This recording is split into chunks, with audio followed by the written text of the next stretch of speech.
Hey guys, welcome back to my channel. Today's video is a pretty big one. I'm going to show you my top 10 favorite books of all time. Okay, so here's the thing. I knew that when I wanted to start my YouTube channel, this was going to be one of the first videos that I post, but to be real with y'all, I've been dreading it because I knew putting this list together would be very difficult. 1 through 5 for me were pretty straightforward. I knew almost immediately what those were going to be, but I honestly really struggled with 6 through 10. And I don't know if any of y'all also feel this way when it comes to trying to figure out what are your favorite books of all time. Because like at this point, I've read so many books in my life. I've rated plenty of those books 5 stars, but would I consider those books my all-time favorites ever?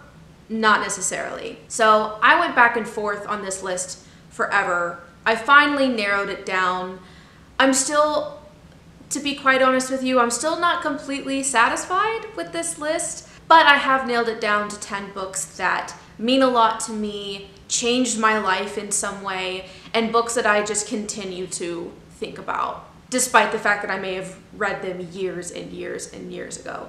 Something to note too, I do plan on making this a series, so obviously this is my top 10 books of all time, regardless of genre, but I will be making more top 10 videos and I will be specifying per genre. So top 10 favorite fantasy, top 10 romance, top 10 horror, mystery, fiction, nonfiction, etc. Anyway, enough chit chat, let's just get right into the list. Okay, so I have to admit, 2 of these books that are on this list, I actually read this year.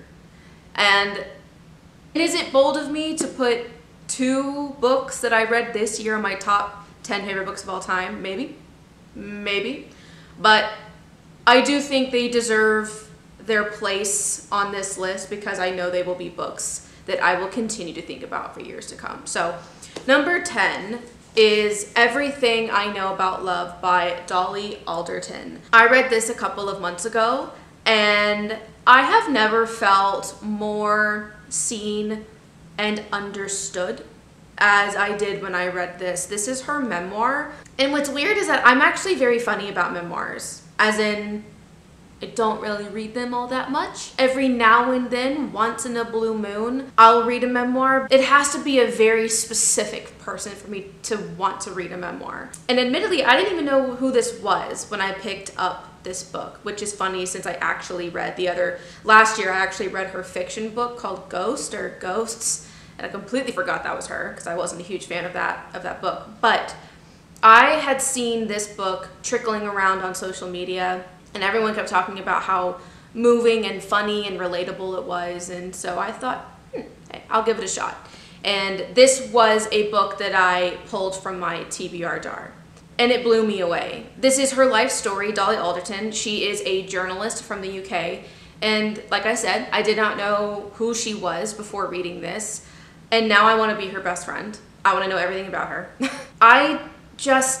The things that she talks about in this book, once again, I just felt very understood, very seen, and it felt like a sigh of relief to read it from somebody who is very successful at this point, and to know someone's going through kind of the same things in multiple aspects of your life that you are. And what's funny to me is that I think obviously everybody knows about the midlife crisis. We hear about the midlife crisis all the time in adults, but something that I don't think is talked about quite as often or taken as like seriously is the quarter life crisis. And every now and then you might hear someone joke about it. Joke like, oh, I'm going through quarter life crisis or whatever. But I think it's a genuine thing. It's a genuine experience that people in their mid to late 20s go through. And it's interesting because, at least in my experience, I didn't know it was happening until I was in it. And I didn't even know to expect it. I didn't know that would ever be something I'd ever have to worry about. It's essentially all of these pressures, all of these expectations that both society and yourself put on you all of these things that you're supposed to have together by the time that you're 30. I know from my experience, I'm like, I haven't achieved any of those things. She talks about that, and in a really funny, hysterical, vulnerable way. Her sense of humor is so sharp and witty and outrageous. She definitely led, in her younger years, she definitely led a more wild life than I did, but I was still felt like I could really relate to her. It felt like she was just talking to me. Her humor wasn't for show. It's just who she is and how she expresses herself. What I really, really loved about this book was the fact that, yes, she does talk about her past relationships, people who have hurt her, people who she has hurt as well, mistakes she's made in romantic relationships, broken hearts, etc. But by the end of the book, she talks about how she's learned that her one true love really is her best friend Farley, and how that friendship, that relationship is the nearest and dearest to her heart. And I know I can closely relate to that with my best friend, whom I've known for over 20 years and almost my entire life. If you are somebody in your mid to late 20s and you feel like you are kind of lost with your career, with your romantic life, your friendships, I'd give this a shot. I'd give this a gander. I think that it'll help you feel a little bit less alone and to know that it's okay not to have all of your shit together. So yeah, this just really hit home for me. 5 stars easily, and it's a book I'll probably reread, honestly. Okay, number 9 for my list is Never Let Me Go by Kazuo Ishiguro. I feel like I completely butchered that, so I apologize. Feel free to correct me if I said that wrong, but oof, this book is tough. A couple of these books that I have on this list are pretty tough to read, but I had to read this for required reading back in high school, and much like most required reading, I was dreading it, despite the fact that it's very short. Didn't think I'd like it, didn't think it'd be good, and this book broke me and blew my mind. When I was a teenager, my reading habits were mostly YA still, but this showed me how modern literature can affect you and impact you. And it really showed me the beauty of gen fiction. Technically, I would say technically this is science fiction a little bit, but the themes in it are really what does it mean to be human. If you can, I would go into this book as blind as possible. It's better if you don't know much, but what I will tell you is that this follows a group of children, specifically a group of friends who are in this special boarding school that is for special kids, and you don't quite know what that speciality is yet. Oh, guys, my camera keeps shutting off and it will not like click or tell me when it shuts off, so I can't hear it, and I also can't see myself, as I said. So once again, this is the second time I've actually tried to film this video, and it stopped recording when I got like halfway through. So if anybody knows, I have a Canon EOS T6. So if anybody knows why it keeps stopping while I'm trying to record after like 10 or 12 minutes, let me know. Okay, anyway, we were on Never Let Me Go. As I was saying, we don't know what that speciality is just yet, but they are required to take supplements every single day. They have a tracking device on their wrist that they have to scan in and out whenever they leave. As I think I already mentioned, we follow these group of kids from their early childhood all the way into their teenager years into early adulthood. This book is tragic and beautiful, so if you can go into it blind, I would recommend doing so and not reading anything else about it. But I would also tell you the movie came out with Andrew Garfield and Keira Knightley like 10 or 12 years ago, maybe more like 15 years ago, and the movie is spectacular as well. And the reason why this is on this list for me is, you know, being a teenager who was only really reading YA fantasy back then, this completely just changed my world around what modern literature could be like. And his writing style is phenomenal. And he's able to tell this epic, tragic story in not a lot of pages. You know, he doesn't have to drag it out because his words and his storytelling is impactful, as succinct as it is. So yeah, mostly I think everybody knows this book, but in case you haven't given it a shot, definitely recommend. Okay guys, number 8 on this list is another book that I read this year. In fact, I finished it like a week or 2 ago. So this is brand new, but this is already a book I know I will be thinking about for years to come, and a book that I want to reread very soon actually. But that's I Who Have Never Known Men by Jacqueline Harpman. If you follow me on Instagram and you saw my review on this, then this will not be any new information for you. But man, this book blew me away. This is about a group of 39 women and 1 young girl who are trapped in this dungeon in a cage deep underground, and they are guarded by men 24/7. The women remember their lives a little bit before being trapped in this cage, but they don't remember how they got there, and everything is kind of fuzzy. The young girl, however, who this is in her perspective, this is all she's ever known. She was a very young child when she was tossed into the cage with these women, and this is everything that she knows is just this cage. So one day, while the guards are about to unlock the doors to feed them, sirens go off and the guards panic and they run out. And they accidentally leave the key in the lock. So the women are able to get out and escape and go up into this world that they no longer know. And they have to survive. Man, reading the main character, whose name we never know, by the way that Jacqueline Harpman describes this girl experiencing things for the very first time that are so mundane to us is an experience I will never forget. I'm talking about like grass, the sky, the sun, stairs, never having to go upstairs before. It's almost every page I was like, oh my God.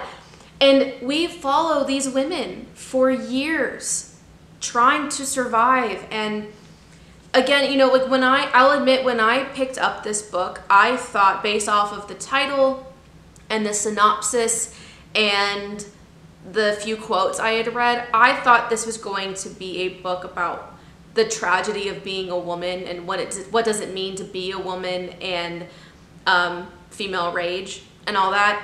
No. Absolutely not. That's not what this book is about. This is yet another book about what does it mean to be human, what makes us human, and what does it mean to experience love and loss and grief and tragedy and trying to survive. And again, this is just one of the most beautiful books I've ever read in my life. And I will warn you in advance, if you go in expecting answers, you will not receive any. An amazing book, and it's less than 200 pages. This is a masterful story, and I want to reread it immediately. I want to annotate it. I've never wanted to annotate anything in my life. I want to annotate this so bad. And now my camera's about to die. I'm so bad at this. God. Okay. Number 7 on my list is a little bit different, but it completely changed my life when I read it 2 years ago, and that's Presents by Dr. Amy Cuddy. My mom gave me this, so Mom, if you're watching this, thank you. This is an incredible book that is perfect for anybody who's trying to feel more confident in yourself. If you suffer from imposter syndrome, this essentially, Amy Cuddy in one book describes what she has worked her whole career on, which is the research behind completely changing your mindset and mentality in the way that you think by changing your body and tricking your mind into thinking a certain way by moving a certain way. It's fascinating. If you like psychology at all, I highly recommend this. And I started using some of the tricks that she put in here, and I'll be damned.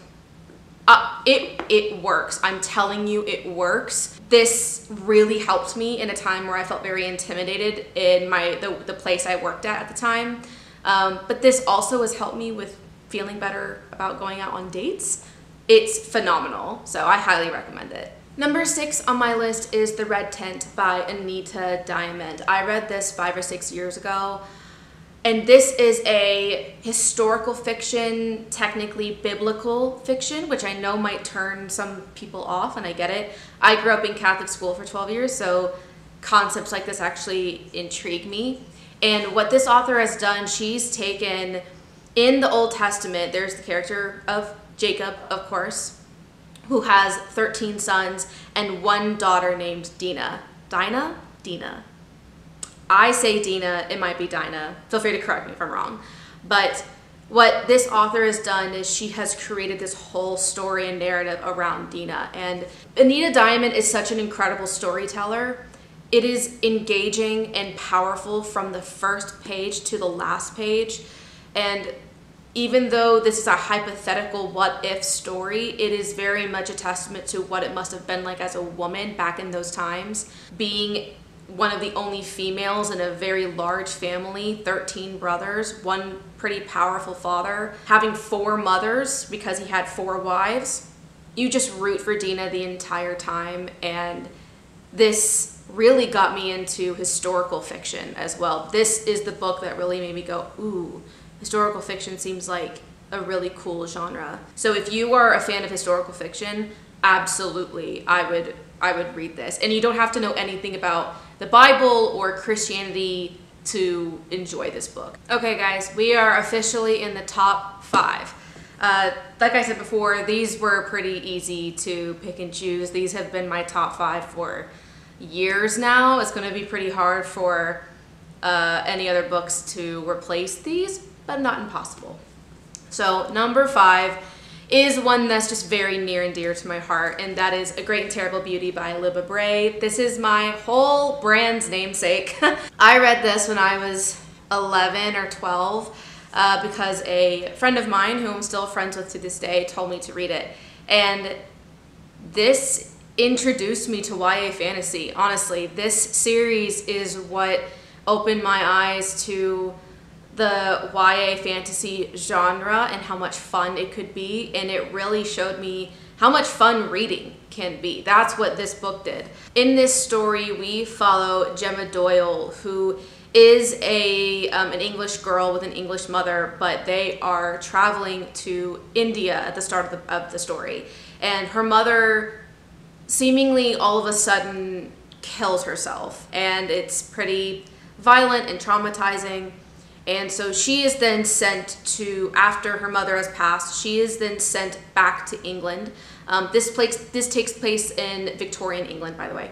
She is then sent to the Spence Academy back in England, which is a boarding school. And she does not fit in right away. She does not have a very good first impression with the rest of the girls there, especially the more popular girls. But eventually she starts to form a kinship with 2 of the most popular girls in the whole school, which are Felicity and Pippa. And then she also forms a kinship with a not super popular girl named Anne, and the 4 of them become actually very close, especially when they realize that Gemma actually has these magical powers that allow her to enter into this magical realm. And she's also being followed by this mysterious Indian boy that followed her from India, and he's giving her all these warnings. And this book is just very dark and gothic and mysterious and whimsical at the same time. I have not, so I read it obviously when I was in middle school and loved it and became my favorite series ever basically at the time. I reread it again in high school and still really loved it. I have not reread it since then. I'm almost scared to, because my experience, I have such fond memories of it and I kind of want to keep those sacred, and I don't really want to reread it as an adult and maybe pick out flaws that I didn't pick out all those years ago. But this, like I said, this whole series, this book just holds so many fond memories for me. It's very sentimental to me, and it's why I named my account A Great and Terrible Library. Number 4 on my list is Mistborn by Brandon Sanderson. This is the first book, The Final Empire, which also happens to be my favorite book in the series in general. This was my first Brandon Sanderson book ever, and I would say this was actually my introduction to modern high fantasy. Before this, I hadn't read a whole ton of epic fantasy, high fantasy books, and of course this made me a complete addict to it now. The whole Mistborn series is a true epic, and Brandon Sanderson, the way that he writes fantasy and magic systems and the politics is so ingenious. This whole series opens with the question of what happens when the villain did win. And we are now in this empire where the villain rules and is a tyrant and runs everything. And now an uprising is being planned. And this magic system has to do with metals. And so different people can wield different metals, and wielding different metals can give you different powers depending on that metal. The main characters of Vin and Kelsier in this are two of my favorite characters of all time. Vin is very gruff, and she's, you know, this young underdog, and she's very just, you know, she's very quiet and very cold and very serene, but she's smart and she's passionate, and she is one of the bravest characters I've ever read. And then Kelsier is more suave and funny, but he's genius, and he is leading this uprising. This whole series is incredible. The original trilogy is my favorite. As if you're a fan of Brandon Sanderson, then you'll know he then did like a spin-off series that takes place 400 to 500 years later after the events of the original trilogy. But yeah, this just, my introduction to Brandon Sanderson, which I've now read many of his books. And I know that I feel like the Stormlight Archive gets more attention nowadays by Brandon Sanderson than this series does. This series was getting a lot of attention like 4 years ago or so, 4 or 5. But this one is still my favorite. I love the Stormlight Archive, but there's something about this series that just really did it for me. Okay, my third favorite book of all time is The Shadow of the Wind by Carlos Ruiz Zafón. This is actually the first in a series. I think a lot of people don't know that this is a series called The Cemetery of Forgotten Books, but it's kind of anthological in the sense that they all follow different characters within the same world, and they're all connected in some way. But if you only end up reading this book, it's fine. Like, it doesn't end on a cliffhanger or anything like that. At the start of this book, it is 1945, and we are following this man named Daniel, who for his whole life, he has been obsessed with this author named Julian Carax, hopefully I'm saying that right, who wrote a book called The Shadow of the Wind. And he picked this book up when he was a young child, and his father took him to this very mysterious library, which you only know how to find if you've been there before. And it is this labyrinth, a literal labyrinth of books, seemingly never ending. And this book just called to him. And he is now trying to find more books written by this author, but he starts to realize that one, someone is burning and getting rid of every single book or work that this author, Julian Carax, has ever written. And the events of Daniel's life are starting to almost emulate the events that happen in The Shadow of the Wind. This story is beautiful and dark. It satisfies all of the dark academia vibes you could ever want. There's mystery, there's love, there's a love story in this. And Carlos Ruiz Zafón is absolutely one of the most talented authors of the 21st century I've ever read. This whole series is such a journey that really just keeps you on your toes. It's very unique, and unfortunately he actually passed away in 2020, and I know I'm devastated because oh man, taken too soon. Like, the work we could have potentially gotten from him. And he wrote in his author's note, or in his acknowledgement at the end of this book, you know, why do you write? And he simply says, I write because I must. This is one of those rare people who you can tell He writes because it just flows out of him. And this was originally written in Spanish. I wish I had kept up with my Spanish so I could have read it in its native language. But yeah, this series is just phenomenal. I love this book. All right, guys, we are in the top 2 books. My top 2 favorite books of all time. And if you know anything about me, these will not come as a surprise. Number 2, and you'll understand why this is not at number 1 when you see number 1, but number 2 is The Lord of the Rings by J.R.R. Tolkien. I mean, I don't think I have to really explain why I love this. This is a bind up. I love all 3, Fellowship, Two Towers, and Return of the King. I love all of them equally. I can't choose. And since technically speaking, The Lord of the Rings is 1 book in 3 parts, so it counts. I'm not cheating. I think most people know this story very well, but we follow Frodo Baggins and a company of 8 other people within Middle-earth who are on this quest to destroy the One Ring of Power that everyone thought had been lost for 3,000 years. That is a very high level, basic, simplified version of the plot. I have loved Lord of the Rings since I was a child. I will admit I did grow up on the movies. I did not actually try to read Lord of the Rings for the first time until I was in high school. I read it again in my early 20s, and then I read it again last year, and I plan on doing another reread soon. If not this year, definitely next year. Tolkien is the reason why I love fantasy. This ruined me forever. This is what has made me obsessed. Tolkien is a genius, insane. The concept of Middle-earth and what he has done in this series, in Lord of the Rings, is completely unique, and I don't think will ever truly be done again, although people have tried their hardest. This is a story you can just completely lose yourself in. It feels like you're there, and there are no plot holes. There's almost nothing wrong, in my eyes.